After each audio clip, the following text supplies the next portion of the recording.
నా వీడియోలు దాదాపుగా లాజిక్స్ తోటి ఉంటాయనే విషయం మీకు తెలుసు. సో ఈ వీడియోలో చెప్పబోయే లాజిక్ ఏంటిదంటే, దాదాపుగా మనం ఎగ్జామ్స్కు దగ్గరగా ఉన్నాం ఇప్పుడు, రైట్? సో దాదాపుగా మనం ఎంత సిలబస్ అయితే మనకు కేటాయించారో ఆ సిలబస్ అంతా దాదాపు కంప్లీట్ చేసి ఉన్నాం. ప్రతిసారి కంప్లీట్ చేస్తున్నాం, కానీ మార్క్స్ వచ్చేసి మనకు వచ్చేటువంటి మార్క్స్ అనేటువంటివి పెరగట్లేదు, రైట్? అంటే సబ్జెక్ట్ మీద మంచి అవగాహన ఉంది, కానీ స్కోర్ పెరగట్లేదు. సో దానికి రీజన్ ఏమై ఉంటుంది అని నన్ను అడిగితే, మనం ఎంత చదివామన్నది కాదు. చదవడం ఇంపార్టెంటే, కాకపోతే ఎగ్జామ్ హాల్లో కూర్చొని క్వశ్చన్స్కు ఆన్సర్ చేసేటప్పుడు మన యొక్క బిహేవియర్ ఎలా ఉంది అనేటువంటిది చాలా ఇంపార్టెంట్, గుర్తుపెట్టుకోండి, రైట్? సో ఇప్పటిదాకా చదివిందంతా మన యొక్క నాలెడ్జ్ని ఎగ్జామ్ సెంటర్లో కూర్చున్నప్పుడు ఆ బిట్స్ మీద వాటిని ప్రయోగించాలి. సో అక్కడ కొన్ని లాజిక్స్ ఉంటాయి, ఆ లాజిక్స్ కూడా మీరు ఫాలో అయితే తప్పకుండా మీరు సక్సెస్ అవుతారు, మంచి స్కోర్ను సాధించడానికి అవకాశం ఉంటుంది. సో ఆ లాజిక్స్ ఏంటిదయ్యా అని నన్ను అడిగితే ఇప్పుడు కొన్ని నేను చెప్పడానికి ప్రయత్నం చేస్తాను. సో గమనించండి, ఇలా గనక బిట్టిచ్చి ఇన్ని ఆప్షన్స్ ఇస్తే, ఈ ఆప్షన్స్ వీటితో పాటు ఈ ఆప్షన్స్ దాదాపుగా ఇలానే ఇస్తున్నాడు బిట్. సో ఇలా ఇచ్చినప్పుడు మనము బిట్ ఎలా చేయాలి, కరెక్ట్ ఆన్సర్ని ఎలా కనుగొనాలి, ఇవి ఇచ్చేదే మనల్ని కన్ఫ్యూజ్ చేయడానికి, రైట్? సో ఇలా ఇచ్చినప్పుడు మనం ఎలా చేయాలి అంటే, గమనించండి, ఫస్ట్ మనం క్వశ్చన్ చదువుకోవాలి. Match the following underline words with their parts of speech. So ఇది దేని మీద అడిగిండు? ఇంగ్లీష్ గ్రామర్కు సంబంధించి పార్ట్స్ ఆఫ్ స్పీచ్ మీద అడిగిండు. సో ఇక్కడ మనం గమనించాల్సింది ఏంటిదంటే, నాలుగిటిని చదవాలి. ఈ నాలుగిటిని ఇలా బిట్ ఇచ్చినప్పుడు నాలుగిటిని చదివితే అందులో కనీసం నాలుగిట్లలో ఒక్కటైనా మనకు తెలిసి ఉంటుంది, రైట్? అది ఎలా అంటే, ఫర్ ఎగ్జాంపుల్ గమనించండి, Vamshi completed the project work last night. So ఈ విధంగా వచ్చింది. ఇందులో వంశీ అనేటువంటిది పార్ట్స్ ఆఫ్ స్పీచ్ ఏంటిది? సో ఇదొకటి మనకు తెలిసింది అనుకుందాం. సో ఈ పార్ట్స్ ఆఫ్ స్పీచ్లలో ఇదేంటిది? వంశీ అనేటువంటిది ఒకరి యొక్క సొంత పేరు కాబట్టి అది ప్రాపర్ నౌన్ అవుతుంది, రైట్? అదేమవుతుంది? Proper noun. సో అంటే ఒకటో దానికి ఆన్సర్ ఏమై ఉండాలి? మనకు సి అయి ఉండాలి. సో గమనించండి, ఇప్పుడు ఒకటి క్లారిటీ వచ్చింది కదా. ఇక్కడ ఒకటి సి ఉందా? కాదు. సో ఇది ఆన్సర్ కాదు. ఒకటి సి ఉందా? సో ఒకటి సి ఉంది, రైట్? అంటే ఇది ఆన్సర్ అవ్వడానికి అవకాశం ఉంది. ఒకటి డి ఉంది అంటే ఇది ఆన్సర్ కాదు. ఇది బి ఉంది, ఇది ఆన్సర్ కాదు. అయిపోయి ఒక్కటి తెలిసినా దాదాపు మన ఆన్సర్ టిక్ చేయడానికి అవకాశం ఉంటుంది. కాకపోతే దాంతోపాటు ఇంకా వెతకండి. ఇది ఈ విధంగా ఉంది, వేణు డ్రెస్ షబ్బీలి ఎస్టర్డే. సో ఇక్కడ షబ్బీలి లాస్ట్కు నేను ఆల్రెడీ లాజికల్ వీడియోలో నేను మీకు గ్రామర్ చెప్పేటప్పుడు ఎల్వైతో ఎండ్ అయితే అది యాడ్వర్బ్ అవుతుందని చెప్పుకున్నాను నేను. సో ఇక్కడ ఎల్వైతో ఎండ్ అయింది ఇది. సో సెకండ్ దానికి ఏమవుతుంది? ఏ ఆన్సర్ అవుతుంది. అంటే రెండోది ఏ, ఫస్ట్ది రైట్ అయింది, రెండోది ఏ రైట్ అయింది. ఇక అస్సలు దాదాపు 99% మీ బిట్టు కరెక్ట్, రైట్? సో ఆ విధంగా మీరు చేయవలసి ఉంటుంది. అర్థమైంది కదా? సో గమనించండి, మరొక్కసారి ఈ లాజిక్ చెప్పి నెక్స్ట్ లాజిక్లోకి వెళ్దాం. ఓకే, ఎంత చదివామన్నది కాదు, ఎగ్జామ్ సెంటర్లో కూర్చొని ఎలా ఆన్సర్ చేస్తున్నామో, మనం ఇప్పటిదాకా చదివిన నాలెడ్జ్ని ఎలా ఉపయోగిస్తున్నాం అనేటువంటిది ఇంపార్టెంట్. సో గమనించండి, 4 ఆప్షన్స్లలో ఏది మనకు ఏదో ఒకటైతే మనకు తెలుస్తుంది. తెలిసిన దాన్ని ఇందులో సరి చూసుకోండి. ఇప్పుడు ఇందులో ఇదని అనుకున్నాం కదా మనం. సో ఒకటి సి అంటే ఇది ఆన్సర్ అవ్వడానికి అవకాశం ఉంటుంది. ఈ మిగతాయి మ్యాచ్ అవుతున్నాయా అనేది ఒకసారి చూసుకోవాలి. మ్యాచ్ అవుతున్నాయంటే ఇది టిక్ చేసేసేయాలి, రైట్? సో ఇది మొదటిది. నెక్స్ట్ది చూద్దాం. గమనించండి, ఇది నేను ఆల్రెడీ చెప్పిన టాపిక్లోది కాబట్టి ఒకసారి మీకు ఎక్స్ప్లెయిన్ చేద్దాము. గతంలో ఇలా అడిగిండు అని చెప్పడానికి. అదేవిధంగా గుర్తుపెట్టుకోండి, టెక్స్ట్ బుక్ నుంచి అడుగుతుండు. ఇది 9th క్లాస్ టెక్స్ట్ బుక్ నుంచి పేజ్ నెంబర్ 10 and 11లో ఉంటుంది బిట్, రైట్? ఒకసారి గమనించండి. Combine the following pair of sentences using past perfect and simple past. So ఈ పాస్ట్ పర్ఫెక్ట్ సింపుల్ పాస్ట్లో ఇక్కడ ఇచ్చినటువంటి వాటిని ఉపయోగించుకుంటూ సెంటెన్స్ను కంబైన్ చేయమంటున్నాడు. ఇచ్చినటువంటి సెంటెన్స్ ఏంటిది? I brushed my teeth, I took my breakfast. So ఇది సెంటెన్స్. దీన్ని ఏం చేయమంటున్నాడు? ఈ రెండు కూడా ఎందులో ఉందంటే పాస్ట్ టెన్స్లో ఉంది. దీన్ని ఏం చేయమంటున్నాడు? ఒకటి పాస్ట్ పర్ఫెక్ట్లో, ఇంకోటి సింపుల్ పాస్ట్లో, అది కూడా ఆఫ్టర్, బిఫోర్, వెన్ అనేటువంటి లింకర్స్ని ఉపయోగించి చేయమంటున్నాడు. సో ఆల్రెడీ నేను లాజికల్ వీడియో చెప్పేటప్పుడు మీకు చెప్పి పెట్టా. మొదట జరిగిన యాక్షన్కు హ్యాడ్ ఉంటుంది ప్లస్ V3 ఉంటుంది.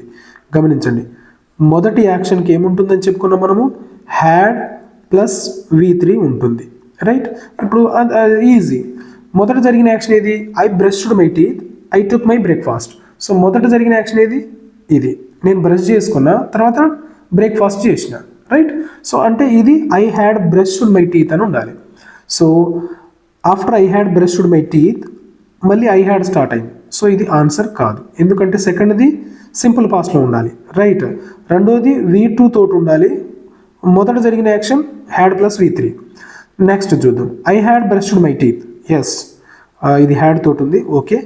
ఐ టుక్, రైట్, ఇది V2 తోటి ఉంది. సో ఇది ఆన్సర్. సో మనం చదివిన దాన్ని ఆ విధంగా అక్కడ కూర్చొని టెన్షన్ పడకుండా ఆ చదివినటువంటి అంశాలను ఆ బిట్ మీద అప్లై చేస్తూ కరెక్ట్ ఆన్సర్ను టిక్ చేయాలి.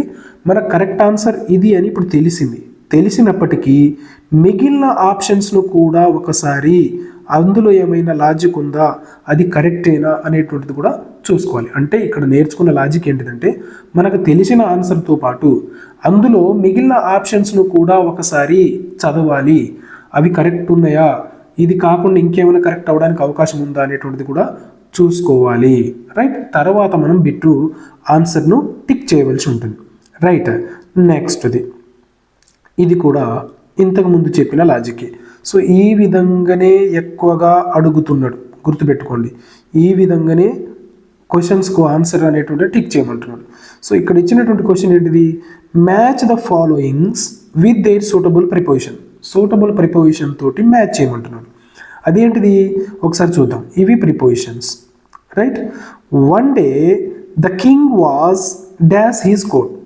సో ఇది ప్లేస్ కాబట్టి, కోర్టులో ఉన్నాడు కాబట్టి ఏమొస్తుంది? ఇన్ వస్తుంది. అంటే మొదటి దానికి ఆన్సర్ ఏంటిది? సి. మొదటి దానికి ఆన్సర్ సి ఎక్కడుంది? ఇక్కడ ఉందా? లేదు. అంటే ఇది కాదు. ఇక్కడ ఉందా? లేదు. ఇక్కడ ఉందా? లేదు. సో ఇది ఆన్సర్ అవ్వడానికి అవకాశం ఉంది, ఆన్సర్ అవుతుంది. ఇంకొన్ని చూద్దాం. The Dove is dash the branch of the tree. So ఇక్కడ బ్రాంచ్, కొమ్మ మీద, ఒక చెట్టు యొక్క కొమ్మ మీద పావురం కూర్చొని ఉన్నది. మీద అంటే ఆన్, అంటే రెండోది ఏముండాలి? ఏ. ఉందా? ఉంది. సో ఇది ఆన్సర్ అవుతుంది. సో ఈ విధంగా జాగ్రత్తగా అబ్జర్వ్ చేస్తూ ఆన్సర్ను టిక్ చేయండి. అంటే ఒకటి తెలిస్తే దాన్ని బట్టి మిగతాయి కూడా ఈ ఆప్షన్ని కూడా ఇక్కడ రెండో దానికి, ఫర్ ఎగ్జాంపుల్ ఇప్పుడు ఇది తెలిసింది కదా, ఇది తెలిసిన తర్వాత రెండోది ఏ, రెండో దానికి ఏ, ఏది ఇది ఫిట్ అవుతుందా లేదా చూసుకోవాలి. మూడో దానికి డి, మూడో దానికి డి. మనం ఫస్ట్ది రైట్ అయింది కదా, దాని ప్రకారం ఈ మిగతా ఆప్షన్స్ కూడా ఫిట్ అవుతున్నాయా లేదా అనేటువంటిది కూడా చూసుకోవాలి. సో అప్పుడు మాత్రమే మనం పెట్టిన బిట్ కరెక్ట్ అవుతుంది. సో ఇక్కడ నేను చెప్పబోయేటువంటి అంశం ఏంటిదంటే, మీరు ఎంత చదివినా ఆన్సర్ ఎగ్జామ్ సెంటర్లో కంప్యూటర్ ముందు కూర్చొని ఆన్సర్ చేసేటప్పుడు మీ మైండ్ పర్ఫెక్ట్గా పనిచేయవలసి ఉంటుంది, రైట్? మీరు చదివినటువంటి అంశాలన్నింటినీ అది రీకలెక్ట్ చేసే విధంగా ఉండాలి. నెక్స్ట్ ఇంకొకటి గమనించండి. Very few Indian towns are so big as Chennai అని ఇచ్చింది. దాన్ని ఏం చేయమంటుండ్రు? Choose the correct superlative form అని అంటుంది.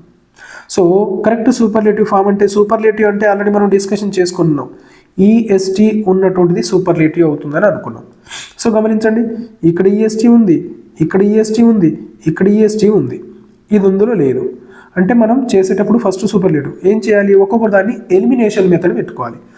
4 ఆప్షన్స్లలో అసలుకు సంబంధం లేని వాటిని ఫస్ట్ తీసేయాలి.